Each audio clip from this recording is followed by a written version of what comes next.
శ్రీకృష్ణ జగద్గురు పరబ్రహ్మణే నమః. ఓం నమో శ్రీ వేదవ్యాసాయ నమః. ఓం మద్గురు శ్రీ పూర్ణానంద స్వామినే నమః. ఓం శుక్లాంబరధరం విష్ణుం శశివర్ణం చతుర్భుజం ప్రసన్నవదనం ధ్యాయేత్ సర్వవిఘ్నోపశాంతయే. ఓం వ్యాసాయ విష్ణురూపాయ వ్యాసరూపాయ విష్ణవే నమో వై బ్రహ్మనిధయే వాసిష్ఠాయ నమో నమః. ఓం నారాయణం నమస్కృత్య నరం చైవ నరోత్తమం దేవీం సరస్వతీం వ్యాసం తతో జయముదీరయేత్. శ్రీ భగవద్గీత ఆత్మ సంయమ యోగము. తాను ధ్యానించేటువంటి చోటు ఏకాంతముగాను పరిశుభ్రముగాను ఉన్నట్లయితే అదే ధ్యానానికి అనువైన చోటు అవుతుంది. అంతేకాదు ఆ యొక్క అంటే శుభ్రతను గురించి భగవానుడు నొక్కి చెప్పారు అనే విషయం మనం గమనించాలి. చోటు ఎట్లుంటేనేమి మనసు కదా ప్రధానం అని కొందరు చెప్తూ ఉంటారు. మనసే ప్రధానమైనప్పటికీ కూడా పరిసరం కూడా నిర్మలంగా ఉన్నప్పుడే కదా ఆ మనసు ఊర్ధ్వముఖంగా వెళుతుంది. ఉన్నతమైన పవిత్ర భావము అప్పుడు కలుగుతుంది. మలిన ప్రదేశం యొక్క ప్రభావము సాధకుని మనసుపై కూడా పడుతూ ఉంటుంది. మహనీయులైనటువంటి వారు తమ మనసును ఎంత పవిత్రంగా ఉంచుకుంటారో అంత పవిత్రంగా తమ యొక్క దేహమును, తమ వాక్కును, తాముండే ప్రదేశాన్ని కూడా ఉంచుకుంటారు. వారి శుద్ధత్వము అన్నిటి యందు కూడా ప్రతిబింబిస్తూ ఉంటుంది. కాబట్టి సాధకులు తాము ధ్యానించేటువంటి చోటును బాగా ఊడ్చి గోమయము చేత అలికి శుభ్రం చేసుకోవాలి. ధ్యానాన్ని అభ్యాసం చేసేటువంటి వాడు తాను కూర్చునేటువంటి చోటు కానీ పీట కానీ ఎక్కువ ఎత్తులో ఉండకూడదు, ఎక్కువ పల్లంగా కూడా ఉండరాదు అని చెబుతూ, కారణం ఏమిటంటే మిక్కిలి ఎత్తుగా ఉన్నదనుకో ధ్యానమునందు ఎప్పుడైనా మైకము అంటే తమస్సు నిద్ర లాంటిది కలిగితే వెంటనే క్రింద పడిపోతాడు. అలాగే మిక్కిలి పల్లంగా ఉన్నట్లయితే నీరు చేరవచ్చు, క్రిమికీటకాదులు కూడా చేరతాయి. కాబట్టి మితమైన ఎత్తులో ఉన్న అరుగుపైన పీటపై కానీ కూర్చొని ధ్యానము చేయడం అనేటువంటిది ఉత్తమము అని కదా చెప్పబడింది. అక్కడ గరుకుగా ఉన్నట్లయితే బాధ కలుగుతుంది. కాబట్టి దానిపై దర్భాసనం వేసుకోవాలి. దానిపై ఇంకా జింక చర్మాన్ని కానీ వ్యాఘ్రాజనమును అనేటువంటి దానిని అంటే పులి చర్మాన్ని కానీ పరిచి దానిపై ఒక వస్త్రాన్ని వేసుకొని కూర్చోవాలి. మొత్తం ఆసనమంతా కూడా ఏమాత్రము కదలకూడదు, సమంగా స్థిరంగా ఉండాలి అని చెబుతూ,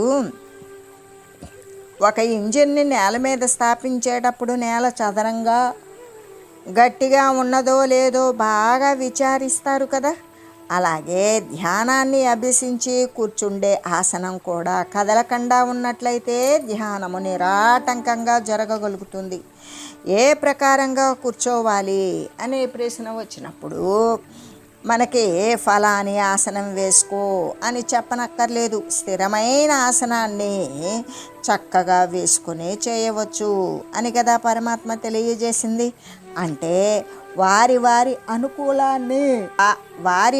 అనుకూలాన్ని బట్టి పద్మాసనం కానీ, సిద్ధాసనం కానీ, వీరాసనం కానీ, మరొక ఆసనం కానీ ఏది వారికి స్థిరంగా చాలాసేపు కూర్చోవడానికి వీలు కలుగుతుందో దానినే అవలంబించవచ్చు అని కదా చెప్పబడింది అని చెబుతూ, అయితే ఏ ఆసనము సాధకునకు సుఖాన్ని, స్థిరత్వాన్ని ఇస్తుందో దానిని వేసుకోవచ్చు అని చెప్పారు ఈ యొక్క పతంజలి మహర్షి కూడా. అందుకే స్థిర సుఖమాసనం అని చెప్పడం. ఈ ప్రకారంగా ఆసనంపై కూర్చుని తర్వాత సాధకుడు తన యొక్క ఇంద్రియాలు, మనోవృత్తులను బహిర్ముఖంగా పోనివ్వకుండా అరికట్టాలి. వానిని అంతర్ముఖంగా చేసుకోవాలి. పరమాత్మ ధ్యానమునందు నెలకొల్పాలి.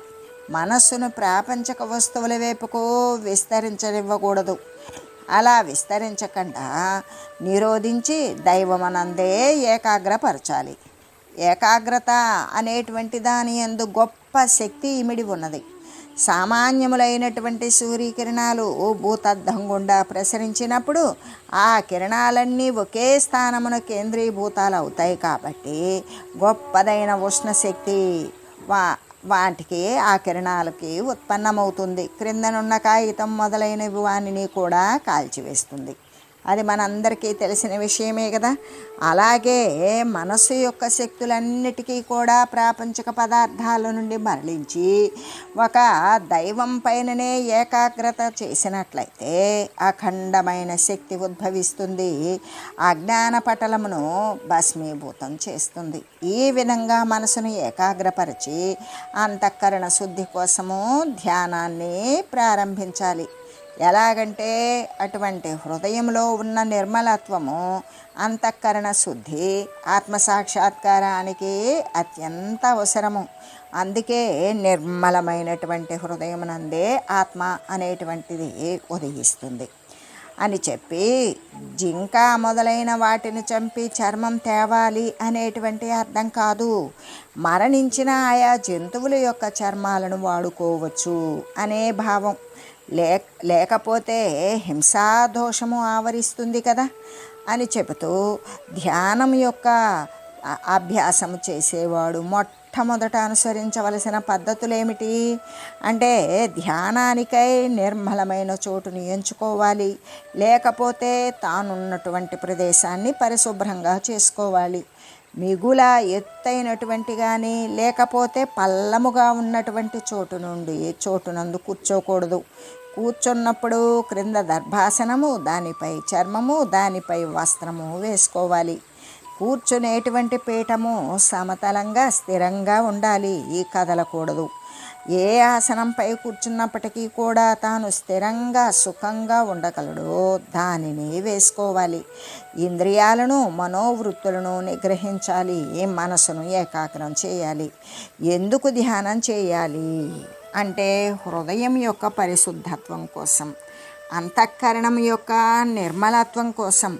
నిర్మలమైన అంతఃకరణమునందే అంటే శుద్ధమైన హృదయమునందే పరమాత్మ సాక్షాత్కరిస్తాడు కదా అని చెబుతూ ధ్యానం యొక్క అభ్యాసం చేసేవాడు ఎలా కూర్చోవాలి, దృష్టి ఎక్కడ నిలపాలి అనే విషయాన్ని గురించి తెలియజేస్తూ సమం కాయ శిరోగ్రీవం ధారయన్న చలం స్థిర సంప్రేక్ష్య నాసికాగ్రం స్వం దిశశ్చ నవలోకయన్. ప్రశాంతాత్మా విగతభిర్బ్రహ్మచారీ వ్రతే స్థితః మనః సంయమ్య మచ్చిత్తో యుక్త ఆసీత మత్పరః. ధ్యానము చేసేటువంటి వాడు శరీరము, శిరస్సు, కంఠము సమంగా తిన్నగా నిలపాలి. కదలకుండా స్థిరంగా ఉన్నవాడు కావాలి. దిక్కులు చూడకూడదు. నాసిక యొక్క పై భాగము అంటే 2 కనుల మధ్య భాగాన్నే నాసికాగ్రాన్ని వీక్షించాలి. ప్రశాంతమైన హృదయముతో కూడుకొని ఏ భయము లేనివాడై నిర్భయ చేతస్కుడై బ్రహ్మచర్య వ్రత నిష్ట కలిగి మనస్సును బాగా నిగ్రహించాలి.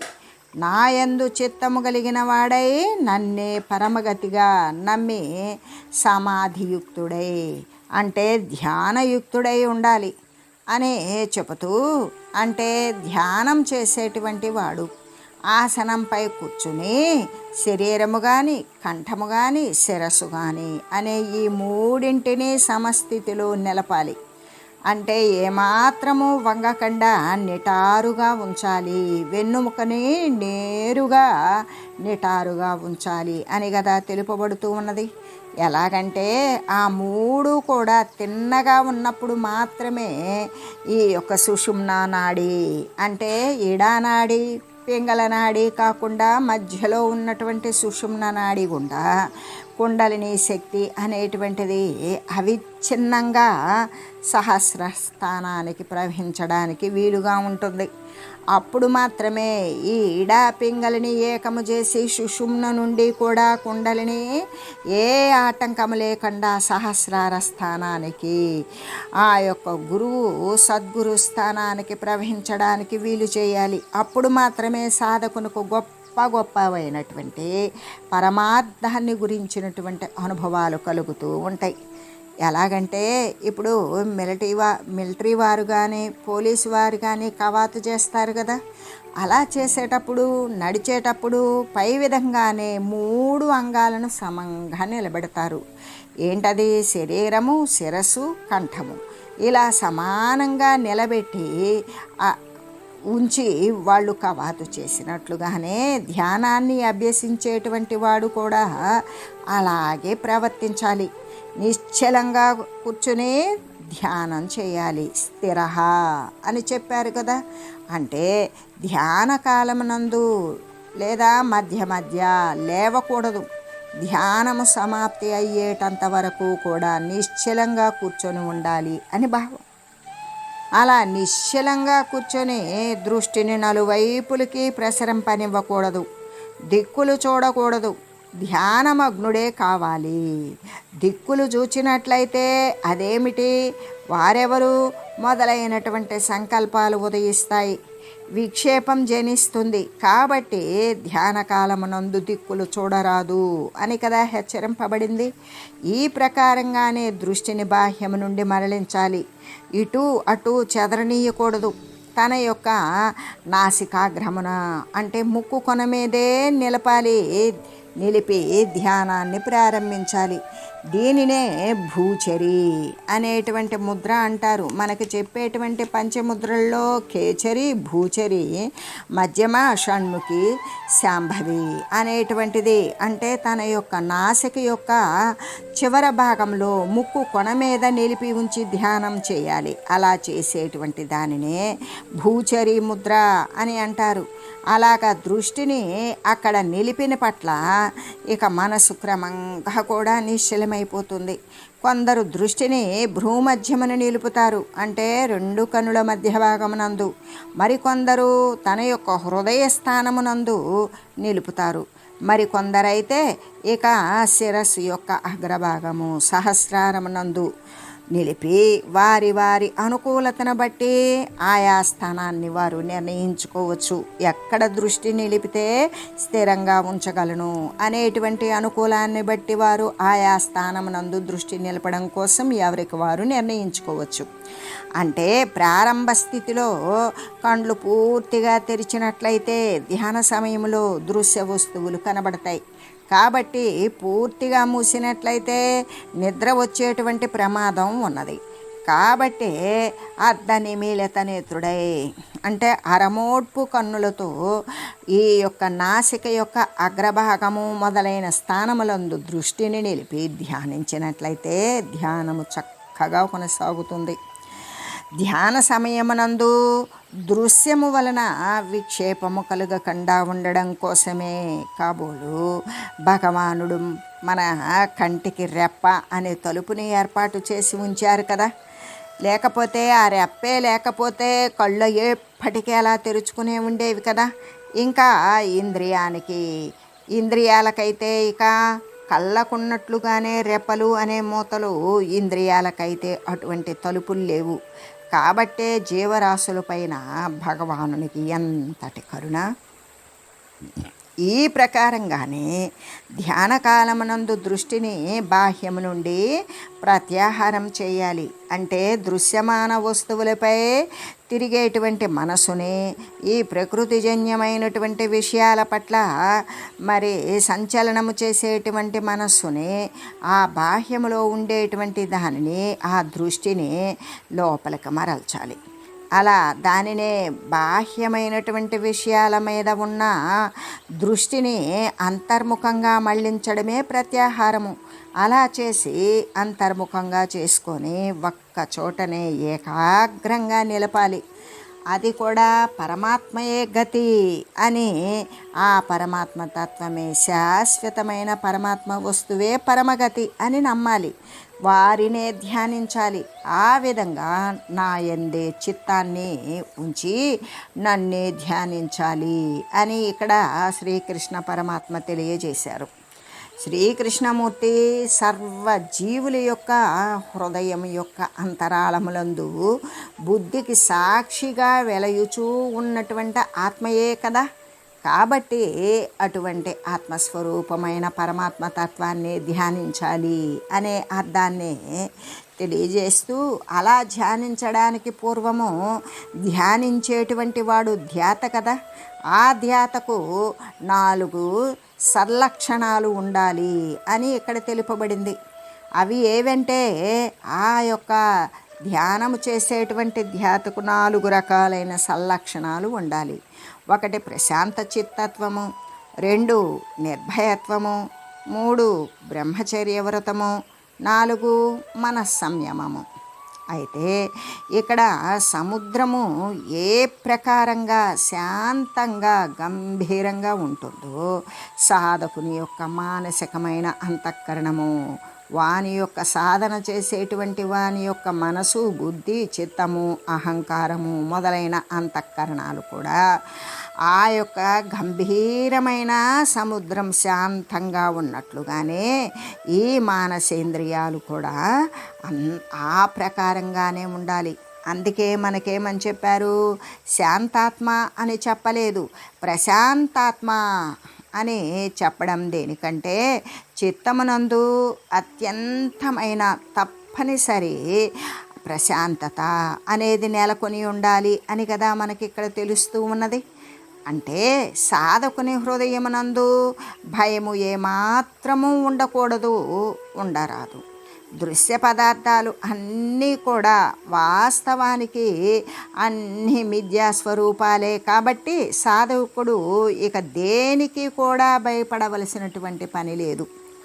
లేకపోతే అంతా తన యొక్క ఆత్మస్వరూపమే. కాబట్టి ఇక తనను గురించి తాను ఇక భయపడవలసినటువంటి అగత్యం ఉన్నదా? లేదు. ఎందుకు? అక్కడ దృశ్య పదార్థాలు చూద్దామా, వాస్తవానికి అవన్నీ మిథ్యాస్వరూపాలు, సత్యముగా కాకుండానే ఉన్నవి. దానివల్ల సాధకుడు భయపడవలసిన పని లేదు.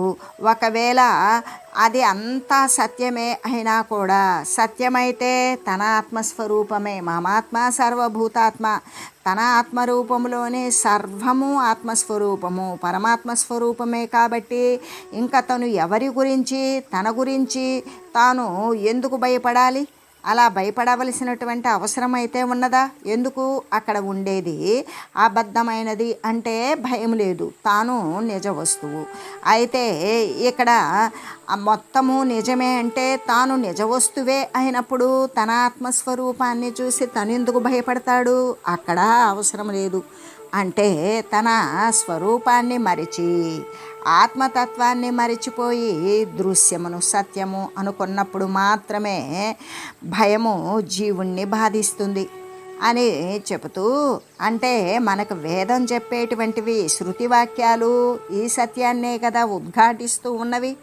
ఎందుకంటే తన ఆత్మస్వరూపాన్ని మరిచి దృశ్యాన్ని సత్యం అనుకున్నప్పుడు మాత్రమే భయము జీవుణ్ణి బాధిస్తుంది. కాబట్టి ఇటువంటి పూర్తి స్థాయిలో పూర్ణ నిర్భయత్వము ప్రారంభ దశలో సాధకునికి కలుగకపోయినప్పటికీ కూడా భక్తి, వైరాగ్యము, ఈ శాశ్వత తత్వము యొక్క విచారణాదుల ద్వారా, ఆత్మతత్వ విచారణ ద్వారా, దానిని అభ్యాసము అలవాటు చేసుకోవడం ద్వారా కొంతైనా సరే భయము లేకపోవడము, భయరాహిత్యము అనేటువంటిది సంపాదించుకోవాలి. అలా సంపాదించుకున్నప్పుడే చిత్తము ధ్యానమందు నిలుకడను పొందగలుగుతుంది. కాబట్టి విగత బీహి అని చెబుతూ, నిర్భయత్వము అంటే భయం లేకుండా ఉండడం ధ్యానం చేసేటువంటి వానికి ఒక అంగముగా, అవయవముగా, ఆవశ్యకతగా, అవసరము అని కదా ఇక్కడ వర్ణించి మరీ తెలియజేసింది.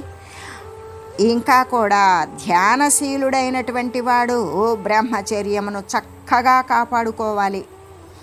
ఇక్కడ బ్రహ్మచర్యము వలన సాధకునకు శారీరకంగా, మానసికంగా కూడా అపరిమితమైనటువంటి శక్తి కలుగుతుంది.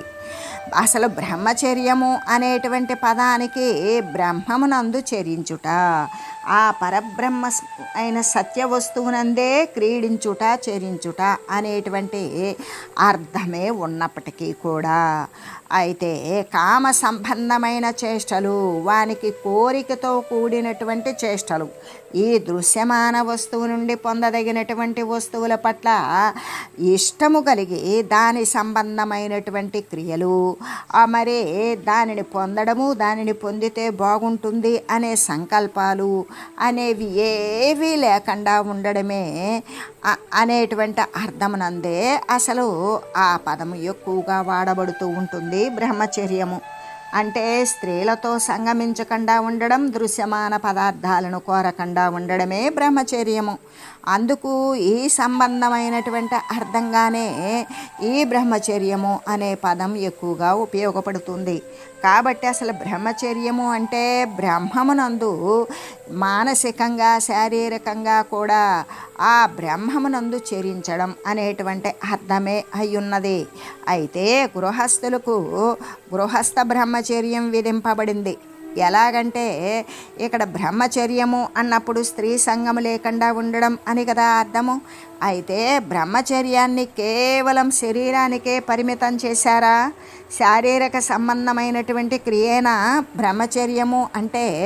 అలా శారీరక సంబంధానికి మాత్రమే పరిమితం చేయకుండా మనస్సుకి, వాక్కుకి కూడా విస్తరింపజేశారు బ్రహ్మచర్యాన్ని.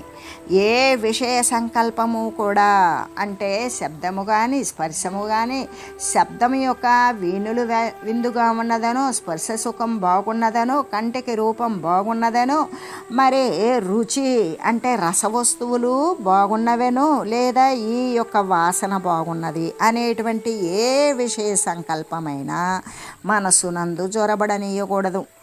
అంతేకాదు మానసికపరమైన, వాక్కుపరమైన, క్రియాపరమైన తాను మనసులో ఏది సంకల్పించి ఏది ఆలోచన చేస్తున్నాడో అదే వాక్కు ద్వారా రావడం.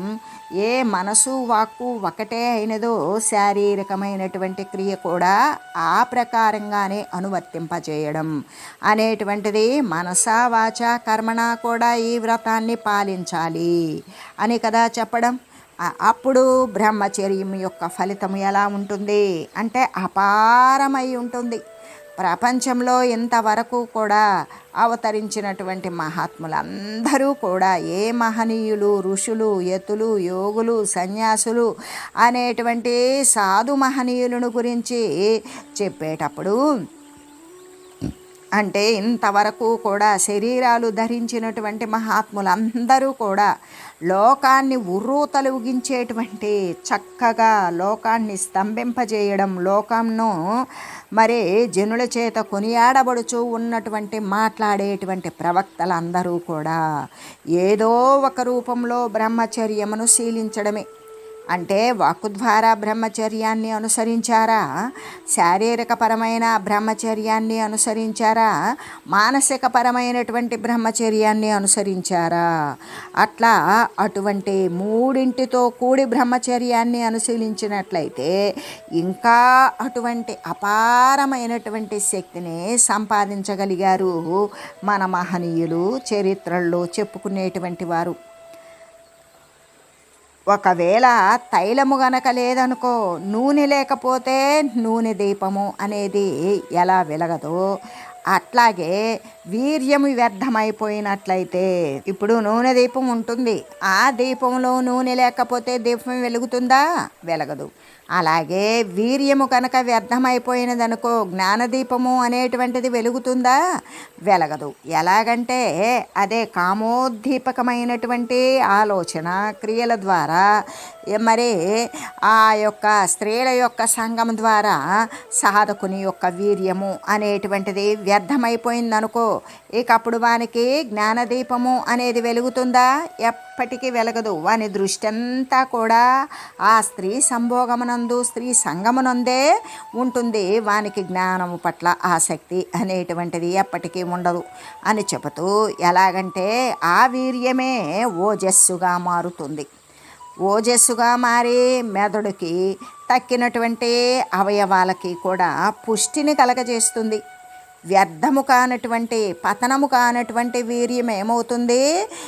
అదనంగా మిగిలినప్పుడు అది ఓజస్సుగా మారుతుంది.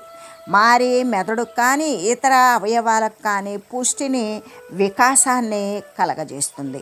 ఎన్నో రక్త బిందువులు యొక్క రక్తము, ఎన్నో బిందువుల రక్తం చేరితే ఒక బిందువు వీర్యంగా తయారవుతుంది. కాబట్టి అది తన యొక్క దేహమనందు సారతమమైనటువంటి వస్తువే కదా.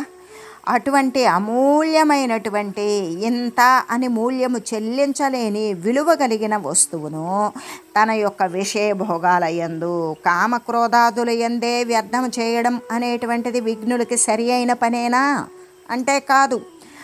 అందుకే అటువంటి దానిని వినియోగించాలి అని చెబుతూ బ్రహ్మచర్యము అనేది అతి ముఖ్యమైనది. కాబట్టే భగవద్గీతలో వ్రతము అనేటువంటి పదాన్ని దానికి జోడింపజేశారు. బ్రహ్మచారి వ్రతే స్థితః అని కదా చెప్పడం.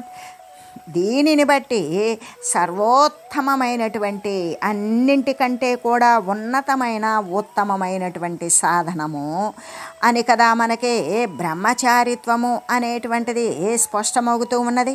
వ్రతమును ఏ ప్రకారంగా, ఎంత శ్రద్ధతో, అతి జాగరూకతతో, నియమపూర్వకంగా అనుసరిస్తూ ఉంటారో ఆ ప్రకారమే దీనిని అనుష్ఠించాలి అనేటువంటి ఆ వ్రతము అనే శబ్దము యొక్క భావము కూడా. కాబట్టి ధ్యానాన్ని అనుసరించేటువంటి వాడు వ్రత చూడమనియగు ఈ బ్రహ్మచర్యాన్ని తప్పకుండా ఆశ్రయించాలి. మనస వాచ కర్మణ కూడా ఎటువంటి అపశృతులు లేకుండా ఈ ధ్యానాన్ని అనుసరించేటువంటి వాడు ఇక ఈ వ్రతానికే ఫలితాన్ని కలిగించేటువంటి వ్రత చూడమని అయిన ఈ బ్రహ్మచర్య స్థితి అనేది తప్పకుండా ఆశ్రయించాలి. ఈ ప్రకారంగానే సాధకుడు చక్కని నియమాలను పాటించి మనస్సును సంయమనం చేసి ఆత్మయందే నెలకొల్పి ఆత్మధ్యాన పరాయణుడై మెలగాలి అని చెబుతూ ఓం మంగళం పావన గీతామాత జయ మంగళం భక్తజనావని బంధ విమోచని భవభయహారిణి భవ్యదాయిని మంగళం. ఓం మంగళం శ్రీ కురుక్షేత్ర రణక్షోణి విహారిణే పార్థసారథి రూపాయ గీతాచార్యాయ మంగళం. ఓం మంగళం మహత్తు.